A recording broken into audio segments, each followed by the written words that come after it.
at the center of the universe. At the border between the light and the dark stands Castle Grayskull. For countless ages, the heroes of Grayskull have defended the universe against the forces of evil. Walk through the Hall of Living Pictures and learn the history and mystery of the Masters of the Universe.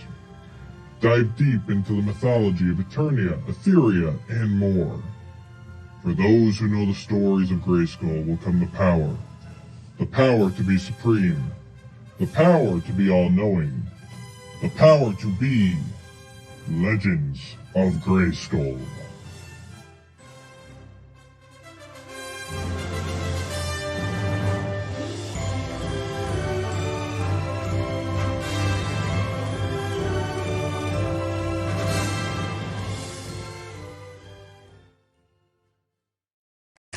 Hello everybody and welcome to episode 15 of Legends of Grayskull, the fan podcast where we discuss the history, the mystery, the magic, and mythology of He-Man, She-Ra, Eternia, Etheria, Primus, Nordor, new adventures, old adventures, Netflix adventures, Filmation, jet lag, anything and everything you can think of with that He-Man, She-Ra, Princess of Power, Masters of the Universe, He-Man logo.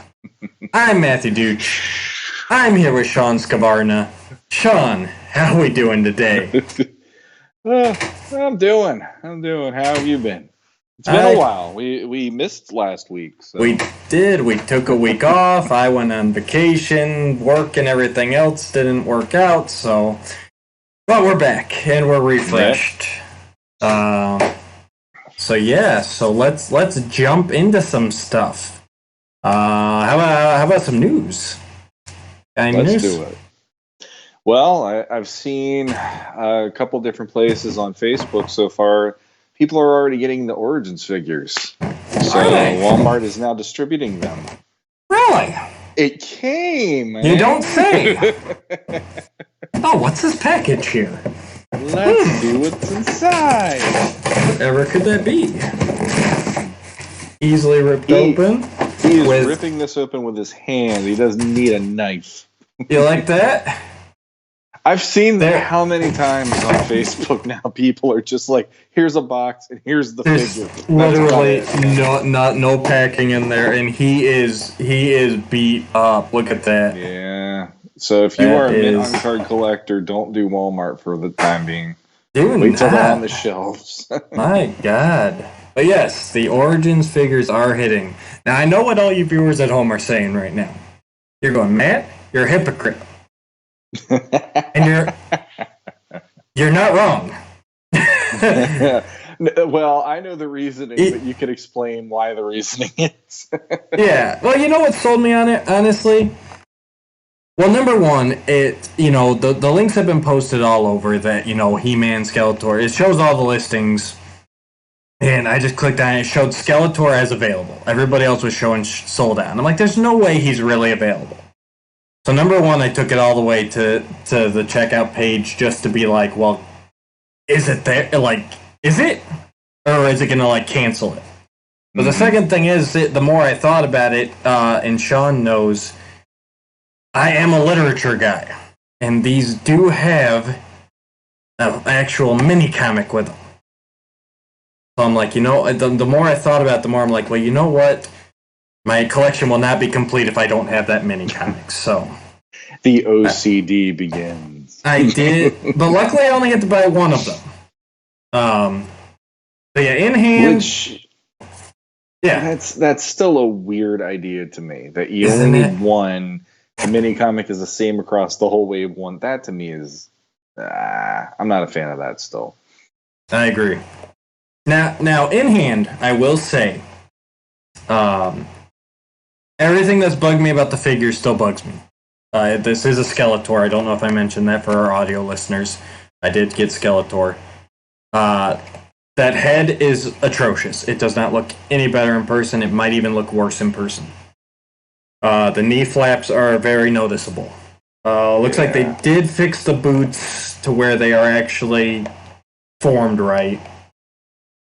But the card back is amazing. Just holding this and looking at that card, it takes me back.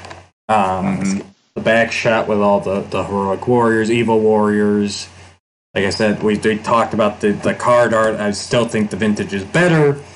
But yes, there is definitely a nostalgia holding this and seeing that classic Masters of the Universe exploding red rock, even if it is a little different.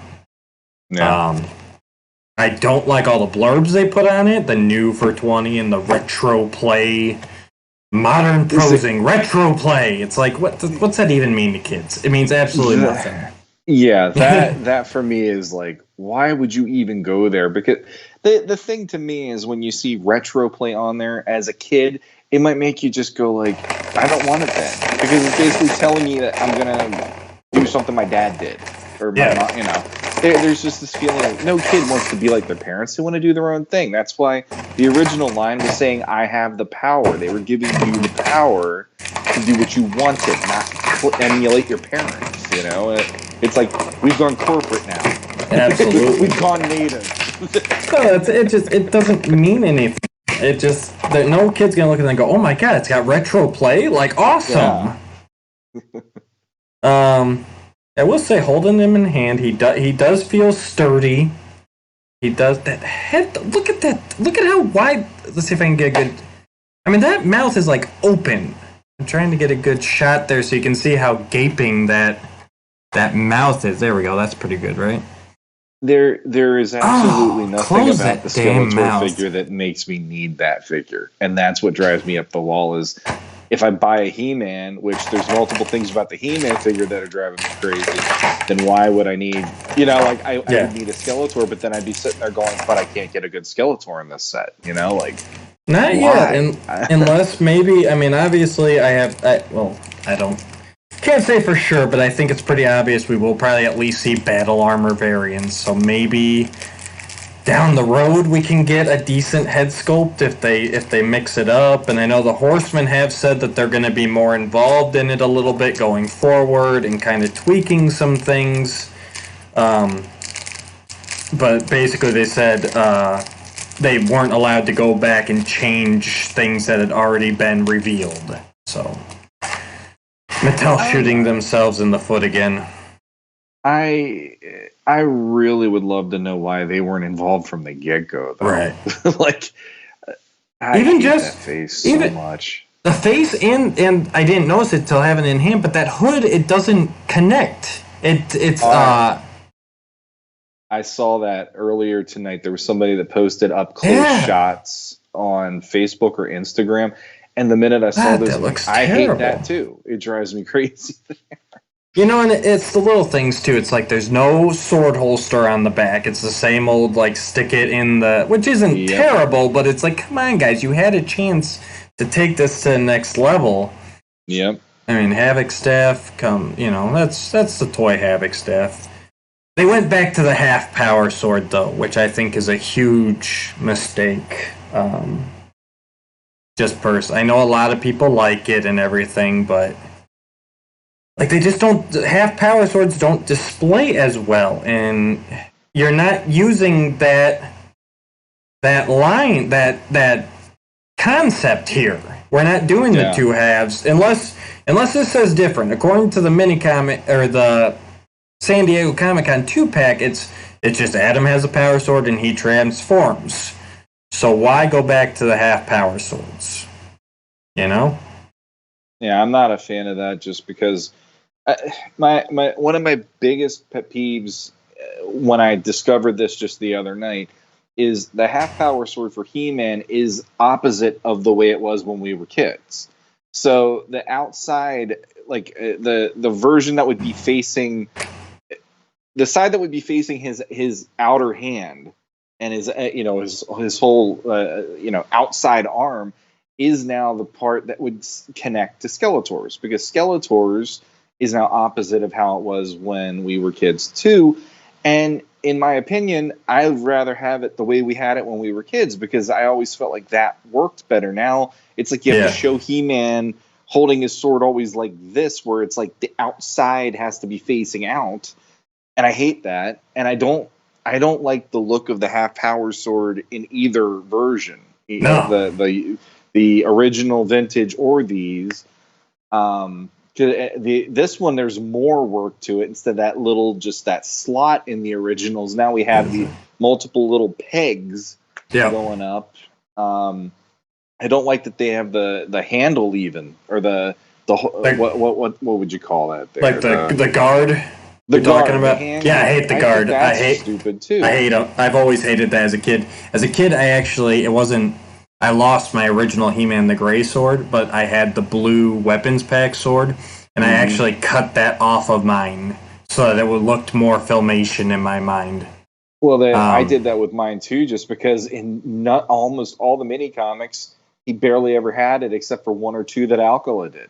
Yeah. And I was like, I don't like it. I never liked it even when I was a kid. I didn't see the point of it.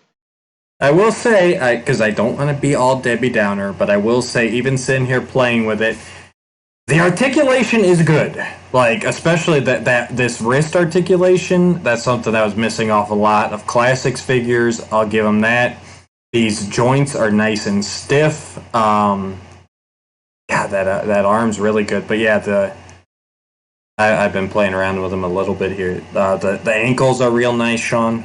There's actually kind of like a lock, like you can feel like a click, like. So it's like a ratcheted joint this time around. That's something that I do wish they did in Classics from the get-go, to be honest. Yeah, and even you probably can't really see under the armpit, but even the shoulder feels that way too. Like it's more like you got full range, but there's a little more clickiness to it. Mm-hmm. Yeah, I gotta say I am impressed by the articulation. That is nice. Honestly, just somebody give me another head for this guy. Like, after that, I'd probably be like at least okay with displaying him, And like I've said, this is probably going to go to my kid. Here again, they made that they went. See, and they're not correcting the problems of vintage. That's my big thing, because that second hand, you really can't do anything with it. It doesn't. I mean, you can use the guard to kind of like hang the power sword on to there. Not really. That doesn't even really fit like it used to. Yeah, I mean, you can kind of use that handle guard. That's about the best you're going to get. The Havoc staff doesn't stay in it at all. Well, I think what they should have done with this line, there's a bunch of things I think they should have done with this line, but one of the things that would have been nice is give us something Classics didn't, which is give us a couple hands. Right. Here's some hands that are clasping things. Here's an open one, then you can have it like Skeletor can be like blasting a magic bolt at somebody or whatever, and you can pick and choose. Yeah, and that's the thing. It's all designed this way. Like, this is completely modular. Like, down to the hands, I think, I don't want to pull off too much because I can't remember it, but I think, like the arms come out, don't they? And the shoulders come out. I don't think I think even the legs feet come out of the pelvis part, though. No, but I think the boots come off. Yeah, the boots, I think, do. But I don't think the pelvis, the hips part detaches. So, like, I appreciate it on that level, being somebody that when I got into Classics, I was so frustrated by the loose ankles and everything that it became like my mission in life to fix any ankles that were driving me crazy, either through clear plastic bands or I've used the floor polish option more than a few times. And I actually got Mod Podge, and I've been using that. I tried it once on a figure, and that actually has been tight as hell. But then the problem is it's glued. Right. So it's like you got to run hot water over it to get it to go away again. So it's like I appreciate that they're doing that with this line. But again, it's like, how come I'm stuck with one head for Skeletor that I think is atrocious? How come I have a hand for He-Man that won't let me put his sword in the left hand, and I have to pose him with the crappy, here's the connectors on the outside, opposite of when we were kids with the vintage. And even the He-Man head I'm not thrilled with. And I hate those ankle flaps. Those things are just garish. Yes, they are. So I'm Debbie Downer here, but that's just how I've been about this line ever since they've said this is what they're going to be doing next. It's like, you just did Classics. Yeah. And now you're giving us this. This is like, Classics was 5 steps forward, and this is like 4 steps back for me of what I was hoping they would do with this. No, it like I said, it's a good price point, $15. I probably won't be ordering any more online because then you have to pay the shipping too. Yeah. But I mean, definitely, like I've said, in stores, my kids will probably bug them for them. If nothing else, I'd probably get a He-Man, even if my kid doesn't want it. But I have a feeling when he sees this tomorrow, it's going to become his. And look, he can do the Hordak canning arm. Yeah, well, there you go. See, I think the 2 I would probably be wanting if I got any of them would be, as hypocritical as it sounds because I'm going nuts, is I wouldn't mind a He-Man. Yeah. Because there is something to say, hey, I got He-Man, and that's like, I mean, he's like the foundation of the line. So to say you have him, and then I think Teela would be the only other one that I'd be interested in because she doesn't look too off compared to how the other ones have their things, But and to be honest, I'd have to look at Man-at-Arms in person and see if I like him because I don't mind him. Oh, really? I think he looks terrible in the online pictures. He's like my number one, like, oh. Yeah, see, Skeletor was that for me. Like, the minute that they showed that face, I'm like, this is not anything like I want to have in a figure for this character.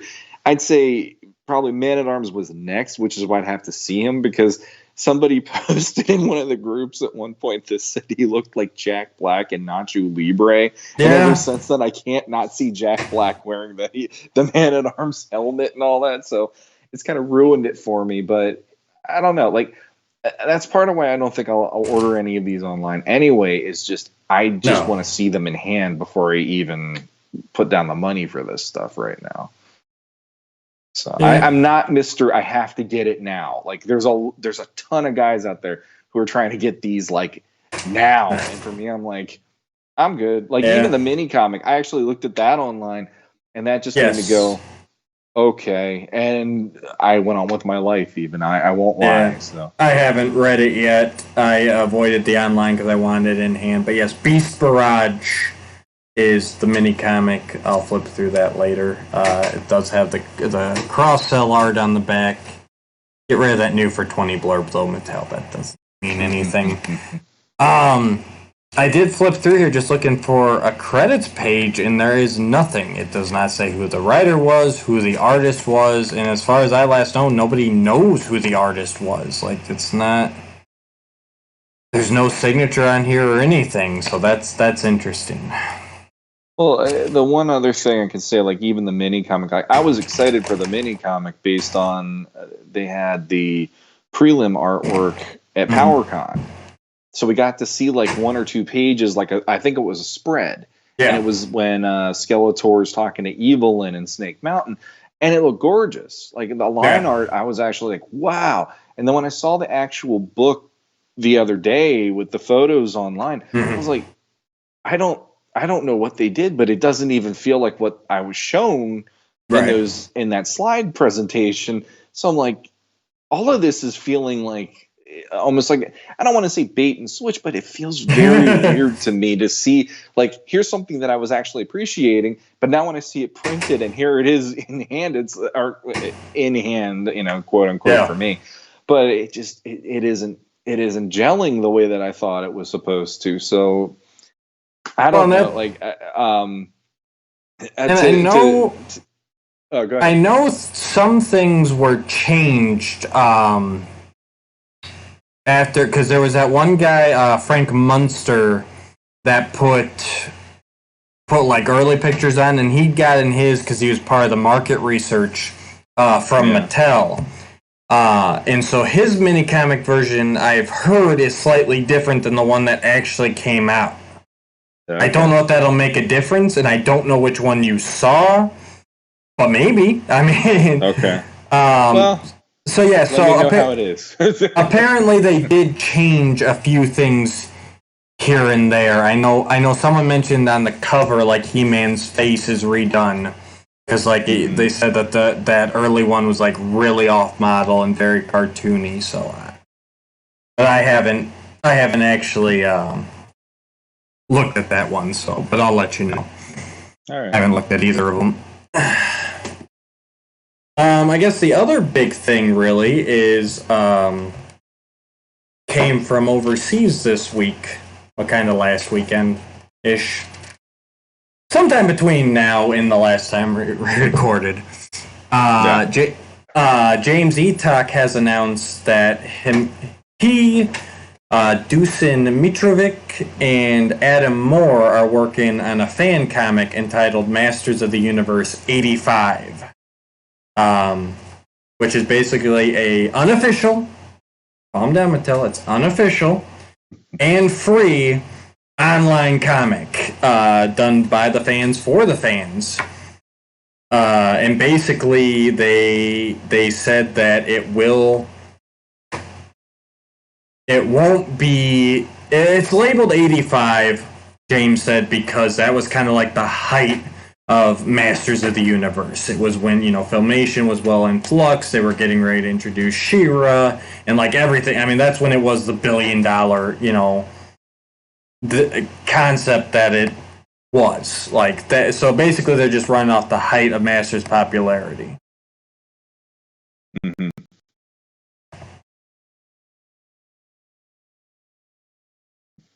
And we just lost.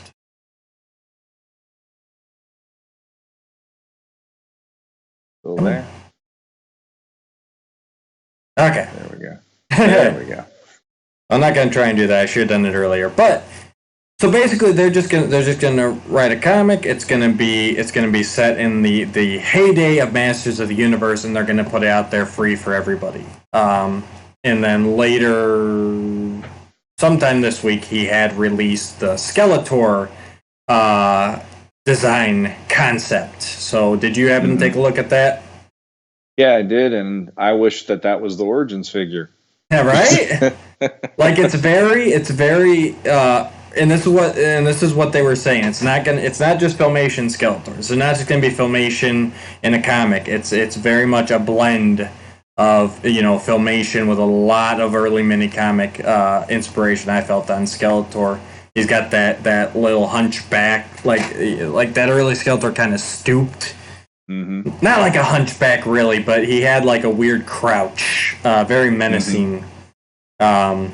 And the Havoc staff has the view crystal in it, like Filmation, and just it hit on all cylinders for me. So, and I know speaking to him in comments, he said that it's good. I asked if it was going to be more Filmation, like episodic, where like everything resets at the end of an issue, or if it's going to be more continuity heavy, and more like 2000X or even like the DC like ongoing stuff. And he did tell me they're trying to find a balance between the two. It's mainly going to be episodic, but there's going to be like hints and foreshadowing throughout, where it could be building to something bigger down the road. So. Which is my sweet spot, honestly. So, well, when you brought it up to me, because I missed the initial, I didn't miss the initial announcement, but you hinted at it right before the initial announcement through private. Yeah. So don't get mad at him, James. He wasn't spoiling anything for anybody other than me to keep a lookout for it. But I promise, that's all I said. I just said keep an eye out. At first, I remember it was pretty much typical of how the fan response was even for Revelation, where it's like, so we're just getting Filmation again. That was my typical, right. Because no offense to James, but when I hear James's name attached to anything, I know the Filmation is probably a heavily influenced part absolutely. of it. But when I saw the image of Skeletor, I'm like, this is catering to me too, because this is definitely more in line of, that's what I'd rather be seeing than here. Let's just take the Filmation and put, here, let's redo the Filmation art in these comics or whatever. Right. And, that actually has me going, I can't wait to see what they'll do with this. And I honestly, I'd say my enthusiasm is exponentially better than it was for Multiverse for multiple reasons. Absolutely. But, I mean, the thing that I think would be really cool with this idea, and I know James did return a Faker and things like that too. there is an element of the idea of, the fans, now that we're at the ages that we are, there are people out there who have the creative capabilities to do something with this, and actually give the fans what they want, and actually, further things possibly, or, add to it or whatever. I mean, obviously, Danielle Galerter and Eric Marshall working on the bios have also added to that as well. Rob David with Mattel doing that. Tim Seeley with the Multiverse and Justice crossovers. I'll give him credit. He's a fan that got to work on it and stuff. He did them, yep. And multiple people, but it's like, I actually am more excited for fan-driven things because those people are the ones that have kept this alive versus Mattel wanting to always shuffle everything under the rug if it doesn't work. Yes. So this could be a dawn of something interesting, and you don't have to worry about the corporate agenda either. It's a little more freeing. Yeah. They can just tell a story without having to worry about, well, we need to sell a toy, we need to get a comic, we need to. They're just doing it for fun. Like, that's all they're doing. They've already said it's coming out. Everyone's going to be able to view it. They're not going to charge for it. It's just going to, he said most likely through Facebook somehow, but he's not really sure yet. And basically, as soon as they complete it, they're throwing it out there because he's saying that the first issue will hit sometime in July. So, okay, we got. So that's a really quick turnaround. Basically a month-ish, depending on when they actually get it out, from announcement to an issue out there for us to view. I mean, so yeah, it's just a good time. And all those people I know have a great knowledge and love for He-Man. So I am really excited to see what they do. And I think this is going to be my fun story adventure that I have been waiting for. Yeah. Just based on the artwork alone, I want to see more. And, and add on to that, if the stories, like, I'm not quite as much like, I know you like it where it kind of resets by the end sometimes the way Filmation did at points or whatever. You want it to kind of, you don't want it to change drastically. Yes. And I'm the one that I'm like, I wouldn't mind seeing things change drastically from time to time because that at least is showing progression. And that's from time to time, I will agree. It's got to be done tastefully, and it's got to be done in a way where it does impact the story and impacts the audience, not for shock value. And that's one of the things that I feel has been a real negative about the DC stuff at times. Is I feel like it's shock value over what does this actually mean within the context of the story, within the characters dealing with this. So in that way, it's like I actually appreciate when things go in certain directions a little more and change up the status quo, perhaps.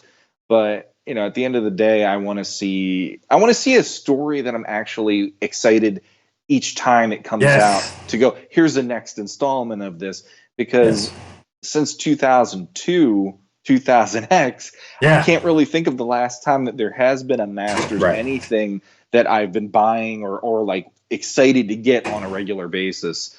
And I wasn't keeping up with the DC stuff quite monthly back when that even was coming out with the Eternity War. So for me, this is my first time where it's like, all right, let's get deep in this. Let's see what happens at least. So. No, yeah, exactly. I agree with that. It's not that I want it to stay stagnant, but I want it to be earned. I don't want Fisto getting killed in the first episode of something just to go, oh my god, they killed Fisto. Like, no, leave that to South Park. We don't need that. But yeah, if you're at the end of like a run or a big storyline, like I like that. I like, especially at 2000X Day, like you had a bunch of little episodes, and then all of a sudden you're like, oh wait, it culminated into this. Like. Yes, and then something catastrophic happens. But if you're doing it every issue, every story arc, like, no, sometimes stuff can just be at the end of the episode, He-Man saves the day, everyone's good. Like, that's a perfectly reasonable way to end it, so. Well, on top of that, with me, like 2000X hit the sweet spot where I like the first season somewhat because of the fact that they had the overarching story, but you'd have these one-off little episodes to give yourself a break from the overall story so that you could have some FaceTime with these characters and stuff. And then you cared about them when they went on adventures and when they fought and everything. So like, I don't mind a mix of that as well, and shaking it up a little bit and along those lines. It doesn't have to be every single episode issue. I'm sorry. Every single issue is all just that, over and over and over, because that does get stale after a while. And then you just feel like, I read all that and what the hell did I just read? There's so much of the same thing. But having that one issue where, hey, Cyclone and Buzz-Off had to go and do this, and it's like completely opposite, and you're just like, hey, cool, let's have some FaceTime with these guys or whatever. Fistor Stridor are out in the, they're searching out for something in the outer realms of the kingdom or whatever. What? Who cares? It just, a little something different. Exactly. So I think we're both eager to see it. I can't wait to see what they come up with. Yep. So, let's, unless there's any more news I'm forgetting. Not that I can think of. Yeah, we covered multiverse. We covered She-Ra. I will say, real quick, I will say, thank you to Jeremy DeWitt for thinking that we're jerks. Oh yes. The last episode of Podcasters, he called us both out because we had to go to their well and do the first side of the LP, which we didn't do it because we wanted to copy them. We did it because it is something that is in the Masters lore. And I had a feeling Matt was doing it to help me out because I was in a pretty bad place with a lot of personal stuff. And he's like, hey, let's do this. This will be fun. And I know Manny was the one that went, hey, you dancing in that theme song were the best parts of the thing. I'm like, how did you do that? How do you wound me? That whole damn thing was amazing. I don't care what anybody says. It was. And we're getting the side 2 next week, and that's going to be amazing too. Yes. But anyway, I wanted to give him a little bit of crap. Yeah, Jeremy, thanks for thinking we're but Podcasters of the Universe, Jeremy and Steve, thanks again for the shout out. We appreciate it. And I don't think you guys are jerks at all. You guys introduced me to that, and through me, I was like, hey, Matt, did you know about this? He's like, I can't get over the theme song. And I got there, and we did it. You did. Yep. But yeah, go check out Podcasters too. That's another good show. So we'll just keep lobbing it back and forth. It's like a volleyball of recommendation here. We will never try to read any mini comics in your style because you guys already got it. There's no way we will never top that. Yeah. There is no. We would do too good of a job, and then they would be out of business. Everyone would be like, "Oh, those podcasters stink." So we'll let you have that. So today we are discussing an amazing Filmation episode, and slightly in honor of Father's Day, which is this weekend. We tossed around a few. Well, I tossed out a few different episodes, and Sean's like, "Nope." And this one he said yes to. So today we're doing Prince Adam No More. This is the 29th episode. It was written by Paul Dini. It was directed by Gwen Wetzler. And the script was approved February 25th of 1983. The final revision was on June 17th of 1983. And the UK air date was February 20th of 1984. Oh. So, James could have done, and that's all thanks to James Eatock's wonderful Filmation guide to He-Man and the Masters of the Universe. I don't know why James gets the rap for being the Filmation guy. I don't even know. Don't even know. So, Prince Adam No More. I've got to assume you saw this as a kid. I definitely did.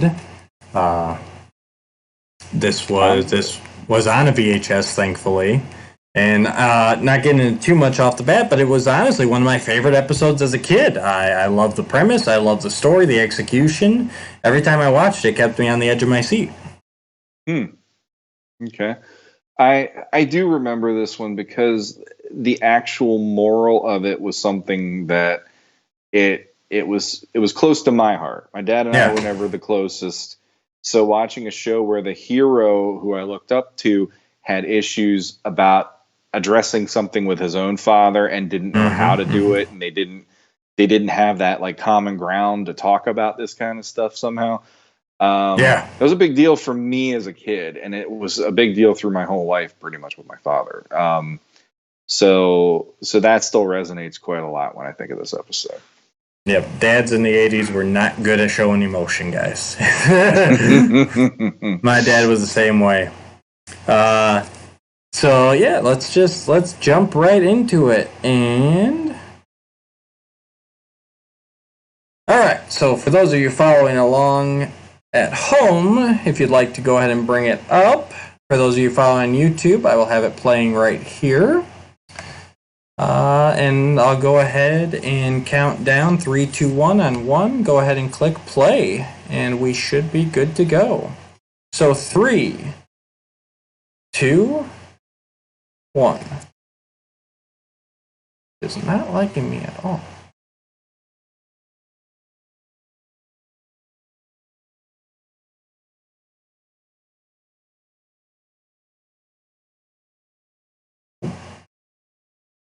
Oh, what an amazing intro.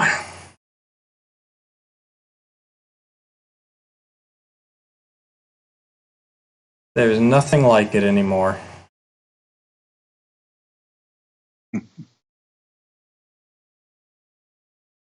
It does still hold up, I'm not going to lie. It does. Seeing him transform, I mean, it puts hair on your chest right off the bat.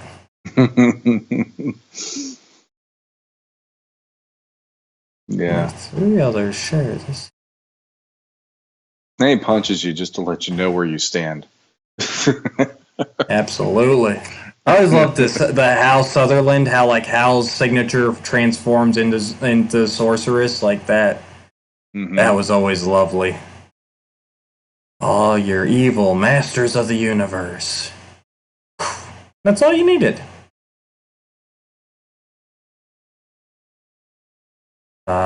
Good old Prince Adam no more. The name of this episode always confused me. Really? I know you're going to think I'm stupid, probably. Sure. You're going to just be like, Sean, really. But to me, wouldn't it be He-Man no more? Because he's talking about the idea that as Adam, he wants to show that he's worth it. You know, he's just as good. So wouldn't it be more like Prince Adam saying, okay, I won't be He-Man anymore, and I'm going to prove to my father. I was thinking of that earlier tonight. But he's not. Like, that confused me. He's not really giving up He-Man. He wants to give up the carefree Prince Adam persona, is what he wants to do. He wants to be the real Prince Adam. So okay. Prince Adam no more, as in, yeah, I'm not gonna pretend to be this oaf anymore, you know? That's how I always took it, at least, so. That makes more sense. It made me think of like He-Man just flat out being like, no, I'm just gonna be He-Man. That's the end of it, you know? Like, and that debate solved. That debate has raged on throughout the fandom. I've had this conversation before, so that's why I was so ready. But I loved it. I love this opening, that Snake Mountain with Beastman getting kicked out. Like, you don't see this. Like, you're like, what? They're kicking out Beastman? Like, he's the right-hand guy. Like, you don't do that. Well, I like the explanation of it, too. I like the fact that Skeletor's just choosing one of his guys to be the fall guy here.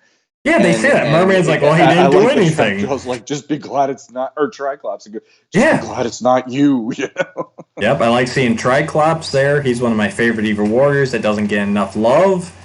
And then Skeletor not only, I know we're getting a bit behind the episode, but Skeletor not only takes his whip and everything, but he like destroys the whole his whole seat at the council table. He's like, I'm gonna blast a hole in my wall just to show how out of this place you are, dude. Oh. And then good old Prince Adam. He just wants to go with his daddy. Like, that's all he wants. Now we get the mandatory Orko scene. Yeah. I liked it. I liked it as a kid. I still like it now. I'm not gonna lie. This one, for me, it doesn't have quite the amount of impact as, like, the Daimar the Demon, though, for me. Like this one's more of just like, oh, it's just a ha. It really, like until the lasers start firing, it's mostly like oh, Orko, you scamp moment. Whereas like in Daymar, it was Adam, we need, like Man at Arms go, Adam, we need help. Like holy crap, we're doomed. This one is like, well, the attack track's not. I do like this part coming up. I'm not belittling. I'm just saying. No, I know. This one has a little more carefreeness to it than. Hang on a second here. I want to play this part coming up with King Randor here. Sure. I didn't mean to cut you off, but I know it's coming here in a second. What's going on around here, Duncan? We're having some trouble with the attack track. Yeah. We're having some trouble with the attack track. I like it. It's just like, what's going on here? Oh, there's some lasers. And Man-Arm just calmly like, oh, we're just having problems with the attack track. Don't worry, sire. Oh, okay, it's fine. Orko got the memo. We need more 2000X, so the whole palace needs to be demolished in every episode. Yeah. I did like the attack track better here, where it's voice activated and it's got a little bit of a personality, but it's not as like sentient as he would become later on in the series, where he could like do stuff on himself. The attack track, so. Mm-hmm. I actually like that Orko's mad enough that he's turned into R2-D2, where he's censoring all the swearing that he would be doing normally. Oh. He's probably, your mother smells of elderberries, or whatever that was. Monty Python. It is actually in the script as Trollin Gibberish. So Trollin Gibberish. Yeah, it was just just made up. Like a goof now and then, but, well, that's only to keep my secret. Besides, I'd never really do anything to make my father ashamed of me. I hope he knows. It means that all an act. Like, dude, have you met you yet? Yeah. That's the thing, but that's the struggle of Adam right there. He lays it all out. Like he hopes that his father will still know that that he is a good person at heart.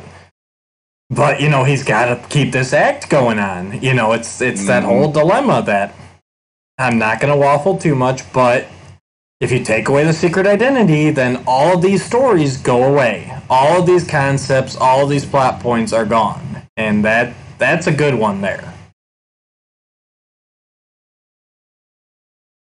Now look at that disappointment. I mean, I'm going to play this part with the sorceress, too. Adam. How can I help? For a long time, I've had the power of He-Man, but to keep that power a secret, I've had to pretend, to be careless and irresponsible.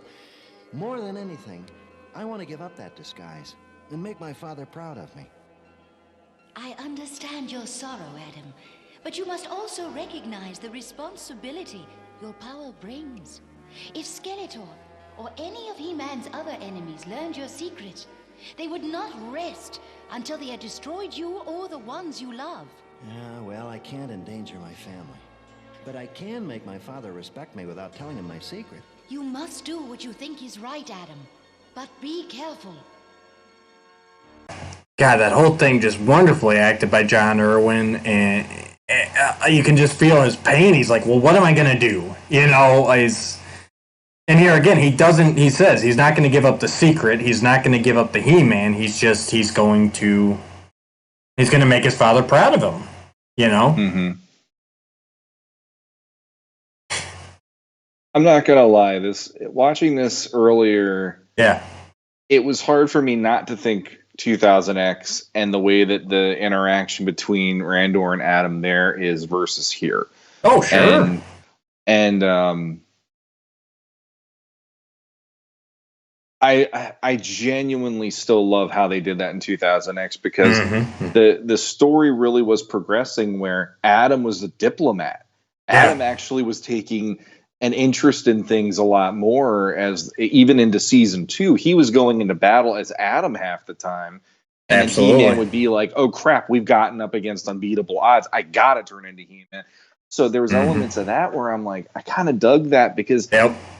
Randor on that show was showing, not telling, what it meant to lead. Yep. And here, like that's the hardest part of me with Filmation sometimes with the father-son dynamic is they didn't really do a lot of the I can't even say it properly. The diplomacy that you saw in 2000X, where you need to be a diplomat in order to be a good leader and in order to become the ruler like Randor is. So in that way, like this episode, I like elements of it, but I feel like this would have been a great one to adapt into 2000X even more and have that be something as a plot point, which pushes Adam to go, I want to be a diplomat now. I want to go out there and do what we're going to do to secure the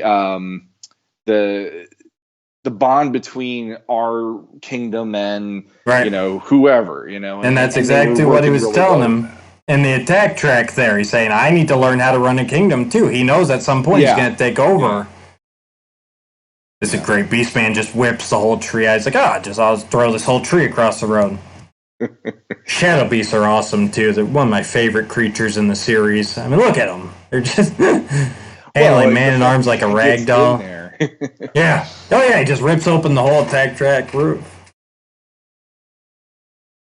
Adam would have had him too if it wasn't for Beastman. Stupid Beastman.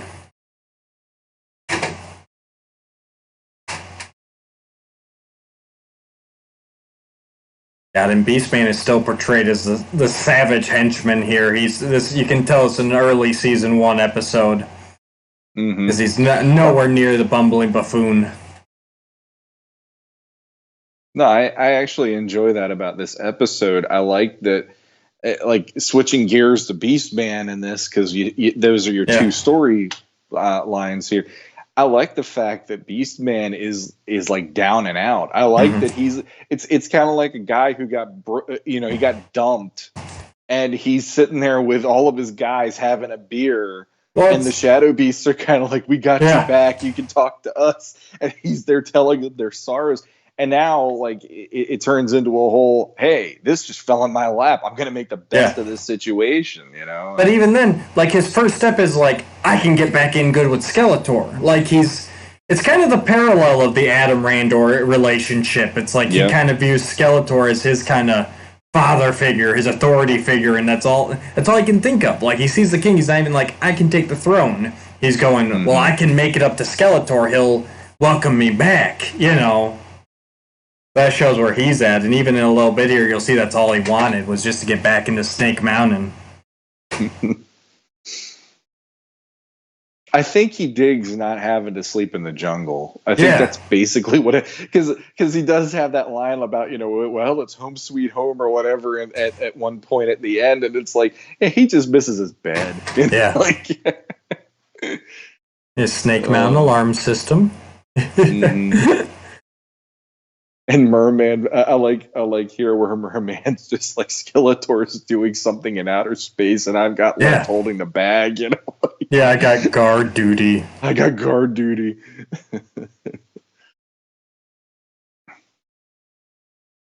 To be honest, it makes me wonder what Skeletor's doing in space, because we got He-Man, like not even worrying about what Skeletor's even up to in this episode. So he could be. He's setting the seeds for the Shadow Skeletor. That's I like that. I like that Skeletor's not just sitting around, and that He-Man's not called to every instance of Skeletor leaving Snake Mountain. It paints that bigger world. Oh, the freeze race! I hate freeze race.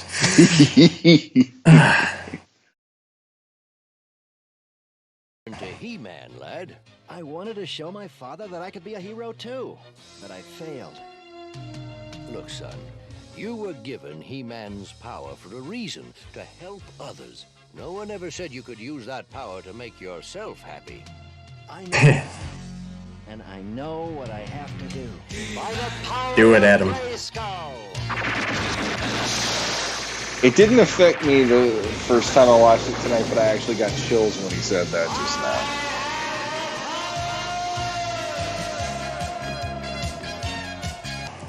God, yes. No, yeah, it gets me every time. Every time he said, and Man at Arms having to be, I do love the pop up sky sled. But yeah, I love that. And Man at Arms just lays it out. He's like, it basically like, man, you should come and talk to me. Like this isn't about you. There is such a greater good to serve. It makes no difference whether you're happy or not. Like, sorry, bud, but that's just the way it is. You know. Mm-hmm. And Adam realized he's right. You know, it doesn't matter if his father views him as a screw up as long as he's saving the universe. Oh, I love their feast here too. I'm just gushing. This is one of my favorite episodes of the series. They're so busy eating they only see He-Man park right in the parking lot there. He's like, it's like, all right. Nobody's home. Best parking spot I've got all year.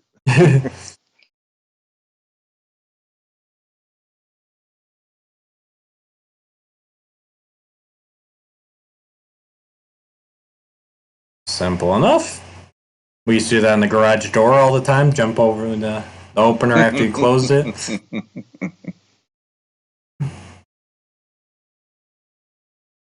And this is thus proving that Eternians are not vegetarians, like the movie wanted to tell us. Oh, the evil ones aren't at least. No, King Randor chowed down all the time. Yeah, King Randor, if he didn't have a goblet, he had a turkey leg, you knew it, or a gooble leg, or whatever it was. Yeah. Yeah, I was thinking about it earlier and watching this part with the prison in Snake Mountain. There is like a Jabba the Hutt palace thing from Return of the Jedi here, where it makes me go, okay, there's this tentacle thing in one of them, Randor's in another, and then I'm like, what else would be down there? And it almost reminds me of the Grayskull dungeon. Yeah, you had the Grayskull dungeon sticker, and it's like there's just hands and they're just all these creatures and absolutely the hover robots. What? Didn't miss a good scrap? I never told Adam or Man at Arms, but I used to be quite a rowdy in my youth. Go, Randor, go! Used to be quite a scrapper in my youth. Yes, he would. I like how the mace or whatever that Randor's using looks like Evil Lynn's wand from the toy. Like, yeah, it makes sense being in Snake Mountain. And they get pretty going here. I mean, they're robots, but there's still quite a bit of action here for Randor and He-Man.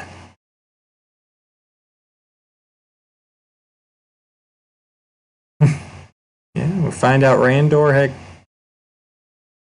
old left hook. Remember that.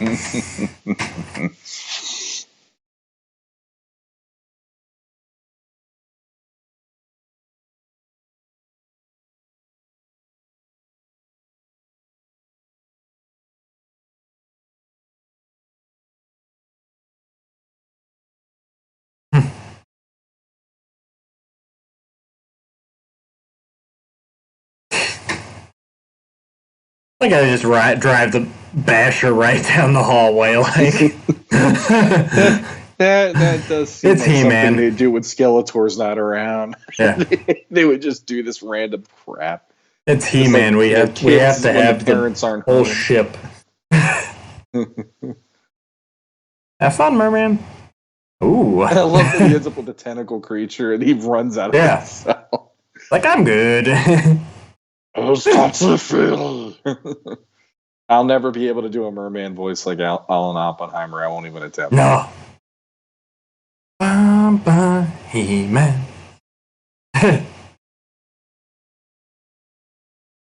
This is the equivalent of Ferris Bueller with Cameron kicking the Porsche or whatever, and it launches out the window.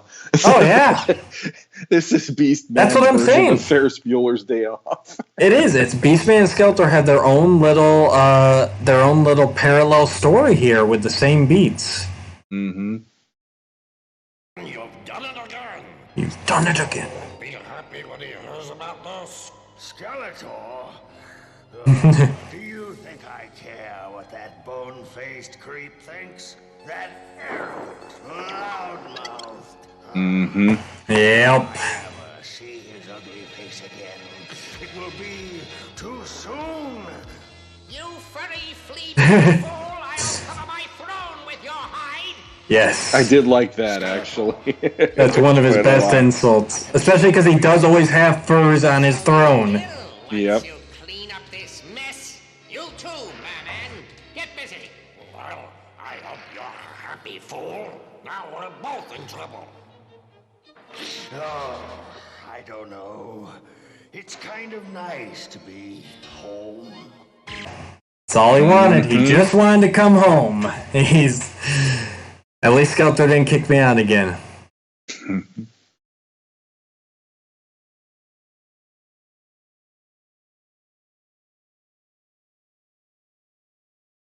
To He-Man. You could learn a lot from him, Adam. I think I already have. Well, what does that mean? Nothing, Father.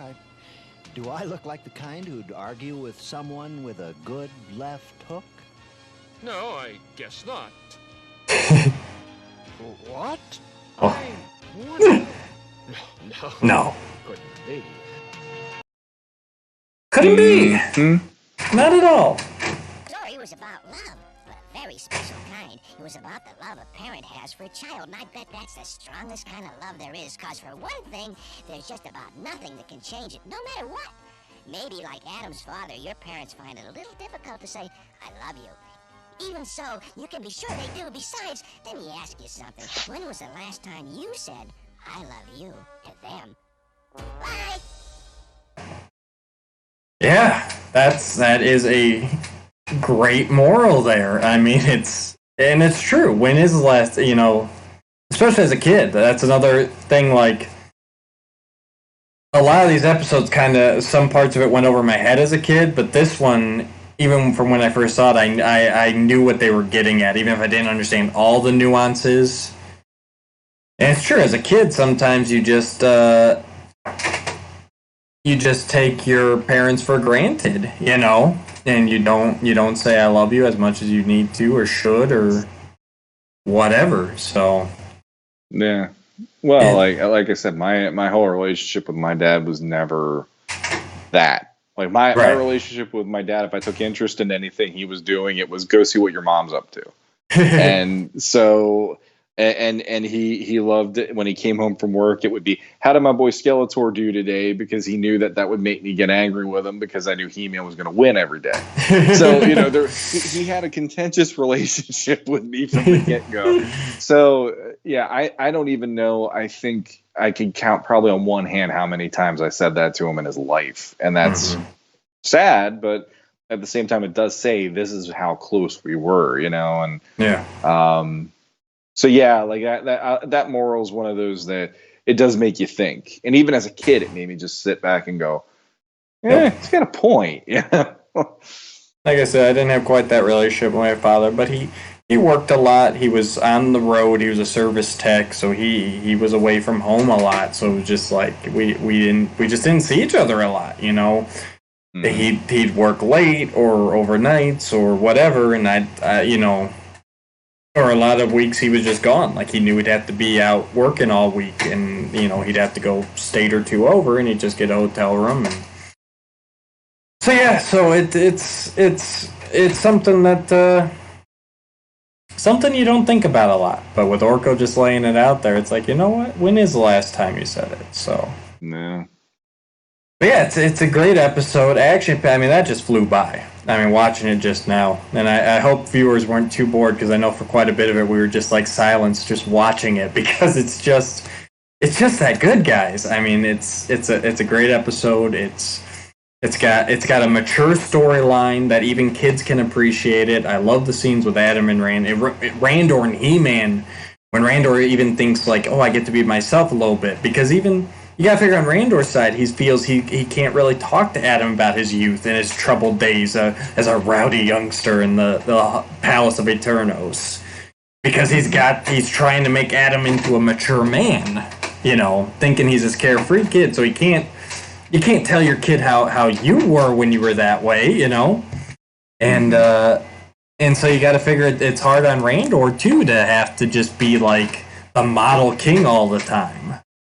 So when he's able to let down his guard a little bit with He-Man there, not knowing, obviously, that's a good moment. It's a good interaction. And Adam feels closer to Randor at the end because of it, you know, knowing what he knows now about him.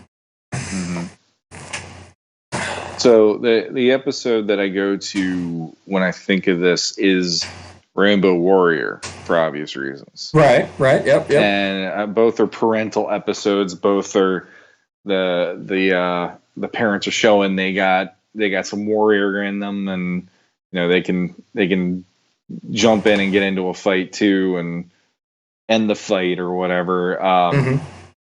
And the weird thing for me too is, like, this is Paul Dini. Paul Dini is not a slouch, and he's a name that's known in many circles. Obviously, on top of this, Batman the Animated Series, he's pretty much a legendary writer at this point, and all that. But like, there's something about this one that it doesn't hit me nearly as much as the way Rainbow Warrior did. So that's kind of my bar. Like, you know, sure. I know Rainbow Warrior we gave really high scores to as well. Oh, absolutely. But, like, that one still, like, I'm in awe of how that episode went.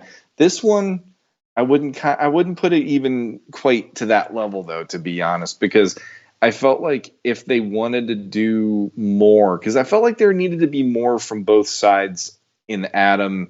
You get to see Adam's side, because he's our POV person. Usually it's Adam and He-Man we do the adventure with each episode. But I felt like there could have been maybe a little more of Randor talking to Man-at-Arms even about, I really wish I could have told Adam why I didn't take him and I wanted He-Man. Or, you know, that kind of, they could have had a little bit more to it than that. I felt like Randor is still not quite as developed the way that Marlena, in one episode, you got to see her, like I said, she turned on a dime. She went from nostalgic Earth scientist astronaut to now she's the Queen of Eternia, you know? Right. And like that whole thing right there, I still get chills thinking of, you know, the guards saying, well, we have a problem. You know, Skeletor's kidnapped everybody. And she's like, the hell, we're going to let him walk in here. Like, I love that whole part. So like, it's not that I don't like the episode. I just feel like there's still some more that could have been done to make me feel the impact of this as much as Rainbow Warrior, for instance. No, I completely understand. It's a lot more implied in this episode. It's still an early episode, so yeah, you make all valid points. Like I said, for me, it's a lot of the implied, and just because I saw this at such a young age, it did make an impact on me. This is one of the ones that I always remembered, even after I got out of He-Man. You know, there were certain episodes that you could just picture in your head, even after you weren't following it or rewatching it, and this is definitely one of them. It's got a couple great character moments, and I don't know. I don't know if I would have liked as much if it had gone in depth, just because, like, to me, that's the relationship between a father and son. I don't know. You don't go as emotional necessarily as with your mother. You know, it's definitely very different relationship. You know, man to man to your mother, and I kind of like how this one just kind of left it like, you know, basically Randor doesn't view Adam any higher. Like Adam didn't actually accomplish anything here, except knowing that maybe him and Randor aren't so different, really. That Randor had a troubled youth as well, a rowdy youth, and, you know, so there's still hope for him, and there's still time. There's still time for Adam to make up ground with his father. So basically, it's a peace of mind for Adam. It doesn't have the revelation aspects of, the two growing closer. It just shows Adam, okay, there is a chance, you know. My father, he was rowdy, and he became a stand-up king who does an amazing job running the kingdom, you know. And so there is hope for me. But Real quick here, we skipped over it just because we were talking about other stuff, but of course the infamous map that King Randor is examining while they're driving in the attack track. When Man-at-Arms says, the city of Drizdos is right on the other side of this forest. And, of course, if you actually look at the map, it literally says that this forest is the name of the forest. There's also a river named Joan Rivers. Oh my god, I'm going to butcher his name. Hershenshown Lake, which is a reference to Wes with that last name. He was one of the senior storyboard artists at the time. Rolnick River, that's a reference to Sharon Rolnick, who's another storyboard artist. The Emerald City is on it from The Wizard of Oz. And there's also an area named Evil Area and an area named Bad Mountains. So if you never had done it, especially with the DVD quality, pause the scene where Randor's looking at the map. It's hilarious. So I guess it's just time for the rankings. Sean, I'll let you go first this time. I think I'm gonna give this one. I'm torn. There's two that I'm debating. He's gonna split the difference with a half. Yeah. I'm gonna go conservative on this one. I'm gonna give it a 7 out of 10. So and part of it is that whole I really wish they would have had a little more of Randor maybe explaining what he wanted to, I just wish there would have been a moment. It could have been cool. You have Man-at-Arms right there with both of these characters and having a moment where maybe, and that's kind of why the whole Beastman subplot, I almost feel like maybe they could have done less of Beastman and a little more of the Randor Adam stuff in this and have Man-at-Arms almost be the mediator between the two of them in a way where it's Adam is so frustrated by what's happening that he storms off, and Man-at-Arms talks to Randor a little bit, and all you give is 30 seconds of the episode to have Randor express his hopes for his son. Right. And then you go and have Man-at-Arms find Adam, and maybe while they're talking, then the next thing you know, that's when Beastman's attacking. Yeah. And he's got the king, and then the two of them can't get to him in time or something. No freeze ray. There you go. You could have had a moment like that, maybe. But I felt like there had to be a little bit more of it for me. I appreciated here he is fighting at the end and all that stuff. And the left hook line at the end is a cute little nod to, hey, it's that wink at the audience moment, in Superman and He-Man that they do. Absolutely. But Randor for me is not the most developed character on this show, and this would have been a good time for him to shine a little brighter than what he was given here, in my opinion. Yeah, and I get what you're saying. That's where it's okay, so you got the menacing Beastman and quite a bit of action because it is an early season 1 episode. But where it hurts is that they're not going to those emotional depths yet. We'll see more of that in season 2. So because they're still trying to make sure they hook their audience, which is young boys. So they're starting primarily with the action. But Paul manages to sneak in a very emotional story in here, and this one not even a question for me. 10 out of 10. I would not change a thing. Just growing up with it, what it means to me, rewatching it now, I still enjoy the heck out of it, and I'm going 10 out of 10 on this one. So for all the reasons I've you've awarded one. I have. Maybe I'm just too easy to please. I'm not sure. And that did remind me. It's deleted scenes. There was a deleted scene where Prince Adam almost revealed his secret identity here when Beastman was taking off with the king, and Adam realized that he wasn't going to be able to help him as Adam. He reached for the sword, but that's when Beastman froze him in the script. So yeah, so that would have been a little more interesting if he's at the end of the day he's like okay, he's got my father, so I've got to do this. Which I said it before. I always imagine that's how the secret will eventually come out. Like, just he's going to be backed into a corner and he's going to have to reveal it. Mm-hmm. Well, even it would have been interesting even if they would have done something with that part to even have him reaching for the sword and about to do it and then go, no, I want to do this myself. And then show that digs him even deeper into trouble because now his father's taken, or I would have even something like that maybe or whatever. That maybe that's what it was missing for me. I don't know. No, I get you. You just need a little bit more. That's fine. I don't know. For me, I think like ever since I've become a father, I look at this stuff and like I'm way more emotional with my kids than I ever was my dad and me ever were. So there's definitely these things that hang over my head in that way, and it's like I guess I'm writing it the way that I see my fatherhood versus his, and like you said, parents in the 80s, they weren't the most emotional people. Like my mom was, my dad was not. So exactly, he got it right for that era, but I'm thinking more in this era, I guess. So in this era, it would have been a little bit more magnified, that part of the element or that part of the story, I think. So no, I completely agree.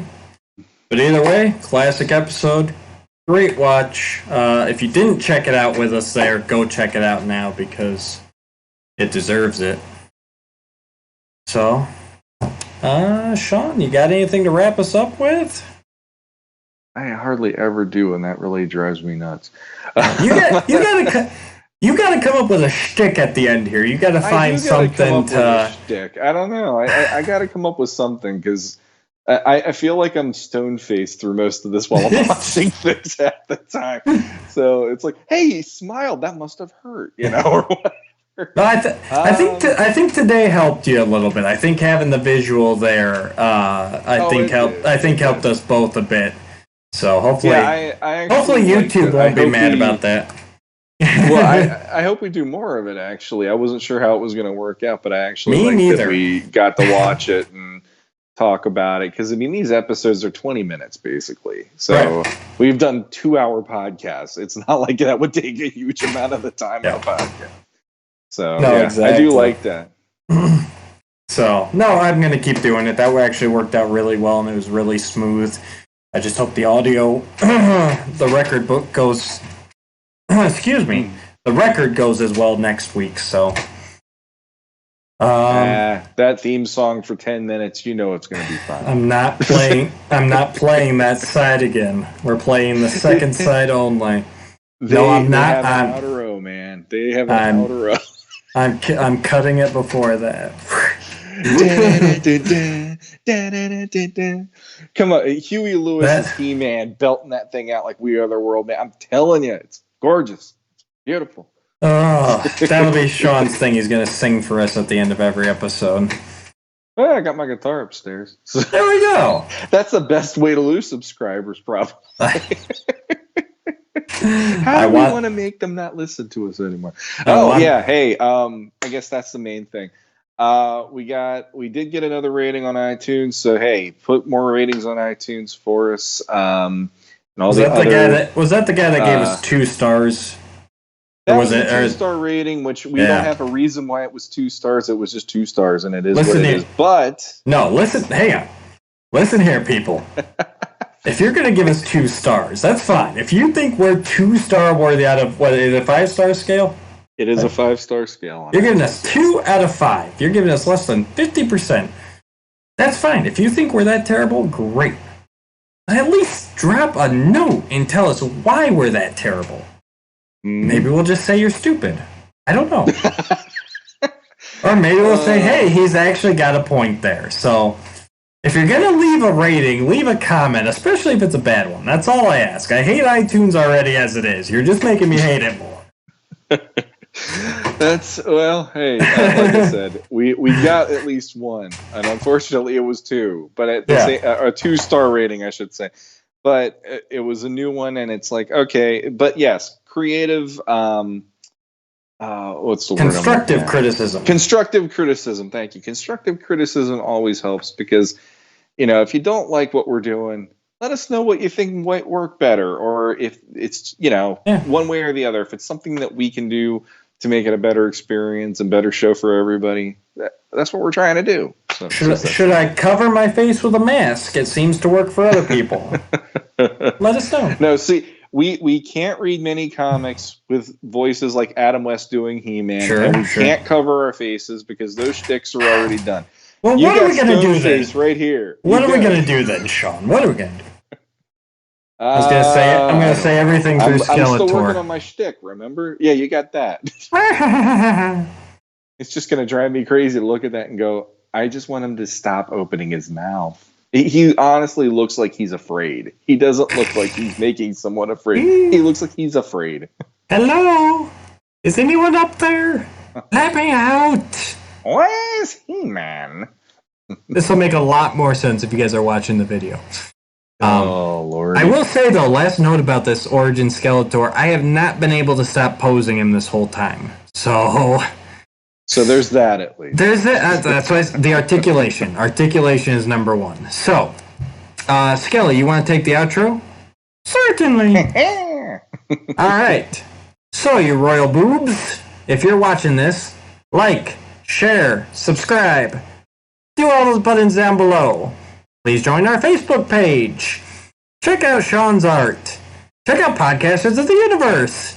And make sure you give us a good rating, or at least tell us why we stink. And until next time. That was terrible. Until next time, He-Man. That was much better. It is no DeWitt Skeletor. I'm going to say that right now, but it is a crappy Skeletor. That gave us 2 stars right there. Woo! Until next time, guys.